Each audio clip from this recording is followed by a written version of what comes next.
Hello, dear friends. Very good morning. Myself, Kanchan Tiwari. Welcome to all of you in my YouTube channel Hindi ज्ञान सागर। आप लोगों का हार्दिक वंदन, अभिनंदन और स्वागत है। हम लोग पिछले वीडियो में पढ़े थे रस के अवयव, रस के प्रकार और उसके अस्थायी भाव। अब हम आगे पढ़ेंगे, एक एक रस का हम परिभाषा उदाहरण के द्वारा उसे जानेंगे और समझेंगे। तो आइए चलते हैं। पहला है हमारा श्रृंगार रस। श्रृंगार रस का अस्थायी भाव है रति। श्रृंगार रस का अस्थायी भाव क्या है? रति। कभी कभी किसी भी पेपर में, चाहे वो 10th हो, 12th हो, टेट हो, सीटेट हो, यानी जितने भी पेपर होते हैं जिसमें हिंदी से क्वेश्चंस पूछे जाते हैं, कभी कभी पूछ लेते हैं कि श्रृंगार रस का अस्थायी भाव क्या है, तो रति। या रति किसका अस्थायी भाव है? श्रृंगार। या कभी ऐसे भी पूछा जाता है कि रति का अर्थ क्या है, तो रति का अर्थ होता है प्रेम। अब आज चलते हैं परिभाषा पर। रति का सामान्य अर्थ है प्रीति, प्रेम, जहाँ पर नायक और नायिका अथवा स्त्री और पुरुष की प्रेमपूर्ण चेष्टाओं, क्रियाकलापों का श्रृंगारिक वर्णन हो, वहाँ श्रृंगार रस होता है। किसका? नायक नायिका का हो, स्त्री पुरुष का हो, प्रेमी प्रेमिका का हो, चेष्टाओं का, प्रेमपूर्ण चेष्टाओं का, क्रियाकलापों का श्रृंगारिक वर्णन हो, वहाँ पर श्रृंगार रस होता है। श्रृंगार रस के भेद मुख्यतः दो होते हैं। पहला होता है संयोग श्रृंगार, दूसरा होता है वियोग श्रृंगार। वियोग श्रृंगार को हम विप्रलंभ श्रृंगार भी कहते हैं। संयोग श्रृंगार, वियोग श्रृंगार या विप्रलंभ श्रृंगार। संयोग श्रृंगार क्या है? इसमें नायक और नायिका के परस्पर दर्शन, मिलन, स्पर्श आदि का संयोग जनित प्रेमपूर्ण चेष्टाएं वर्णित होती हैं। या तो इसमें नायक नायिका एक दूसरे को देख रहे होते हैं, मिलन कर रहे होते हैं, स्पर्श कर रहे होते हैं, यानी संयोग का वर्णन होता है। वहाँ पर क्या होता है? संयोग श्रृंगार। उदाहरण देखिए, कहत नटत रीझत खिझत मिलत खिलत लजियात भरे भवन में करत है नैनन ही सो बात। ये किसकी रचना है? बिहारी जी की, जिन्हें हम कहते हैं गागर में सागर भरने का कार्य करते हैं।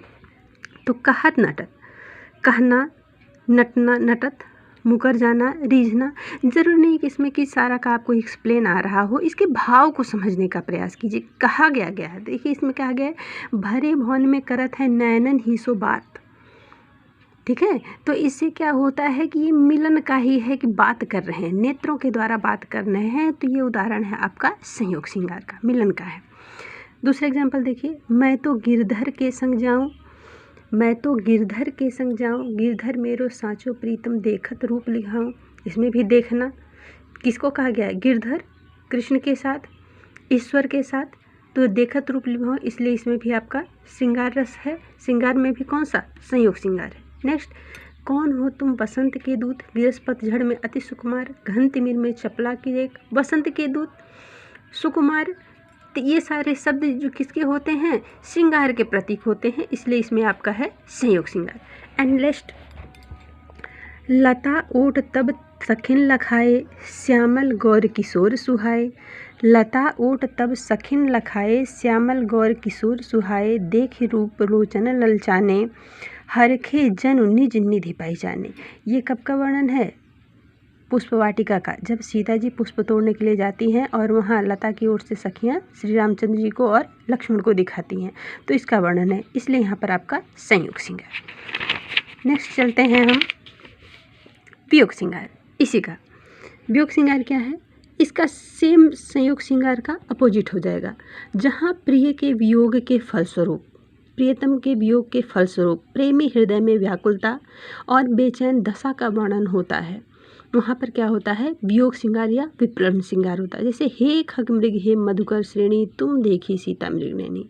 सीता हरण के समय का है, राम जी अत्यधिक व्याकुल होकर, विह्वल होकर खग से, पक्षियों से, मृग से, हिरण से, मधुकर श्रेणी, भौरों से, लताओं से, सभी से पूछते हैं कि क्या तुमने सीता मृगनयनी को देखा है? तो विह्वलता का प्रतीक है, तो इसलिए यहाँ पर वियोग श्रृंगार है, जुदाई हो गया है।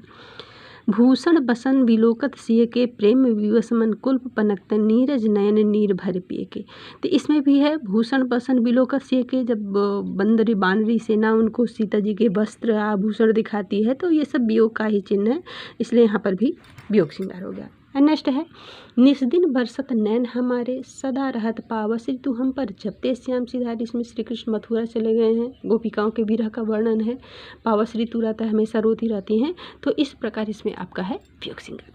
क्यों, आगे चलते हैं हम करुण रस। करुण रस का अस्थाई भाव है आपका शोक। इसमें एक चीज़ आप देखिएगा, संयोग श्रृंगार और वियोग श्रृंगार, संयोग और वियोग श्रृंगार में जब केवल श्रृंगार का परिभाषा पूछता है कि श्रृंगार का हमें परिभाषा बताइए, तो श्रृंगार का परिभाषा तो आप लिख लेंगे, और उदाहरण में अगर उदाहरण पूछता है कि उदाहरण दीजिए, तो कोई भी उदाहरण दे सकते हैं, संयोग श्रृंगार का भी, विप्रलम्ब श्रृंगार का भी।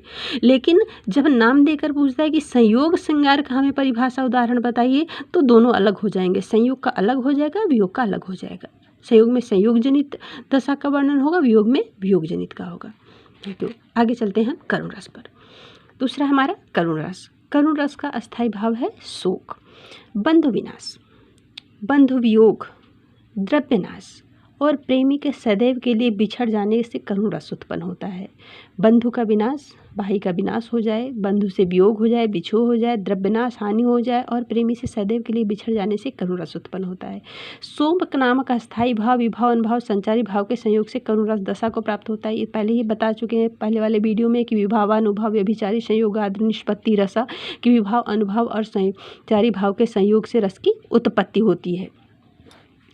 उदाहरण देखिए इसका, प्रिय पति वह प्राण प्यारा कहाँ, दुख जल निधि डूबी का सहारा कहाँ। प्रिय पति वह मेरा प्राण प्यारा कहाँ, कहाँ गया मेरा प्राण प्यारा, दुख जल निधि डूबी का सहारा कहाँ, इस भव सागर में डूबी स्त्री का सहारा कहाँ गया, यानी उसका पति मृतक हो गया है, जिसे पूछ रही है, इसलिए यहाँ पर क्या हो गया है, बिछो हो गया है, बंधु विनाश, बंधु वियोग, द्रव्य नाश, प्रेमी का सदैव के लिए बिछड़ गया, तो इसलिए यहाँ पर वो आपका होगा करुण रस।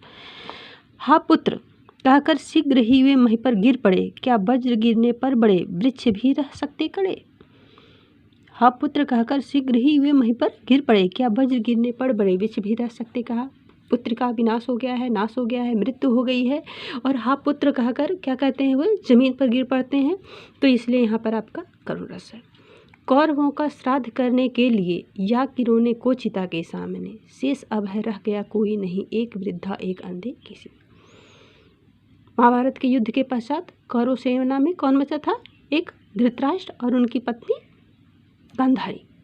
तो यही है कि अब कोई नहीं रह गया, उनका श्रेष्ठ अंधा, उनका चिता के सामने शेष अब है रह गया कोई नहीं, एक वृद्धा एक अंधे चाहिए, उनके श्राद्ध करने के लिए और रोने के लिए, 100 पुत्रों का श्राद्ध करने के लिए और रोने के लिए केवल ही 2 माता पिता बचे हैं, इसलिए यहाँ पर आपका करुण रस है।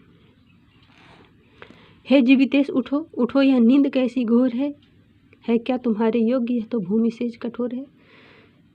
ये आपका, ये ज़रूरी नहीं है कि आपको ये बताना पड़ेगा कि ये संवाद कहाँ का है, केवल इसके भाव को हमें समझना है कि इसमें भाव कहा क्या गया है। हे जीवितेश उठो, उठो यह नींद कैसी घोर है। मेघनाथ, वैसे ये मेघनाथ मृत्यु के बाद है कि सुलोचना कहती है कि हे जीवितेश उठो, यह कैसी घोर निद्रा, कैसी व्यापक निद्रा में सो गए हो, यह भूमि सेज, यह कठोर भूमि तुम्हारे सोने योग्य नहीं है, इसलिए यहाँ पर आपका करुण रस है। Thank you so much. अगले वीडियो में हम अगले रस का वर्णन करेंगे। Okay bye.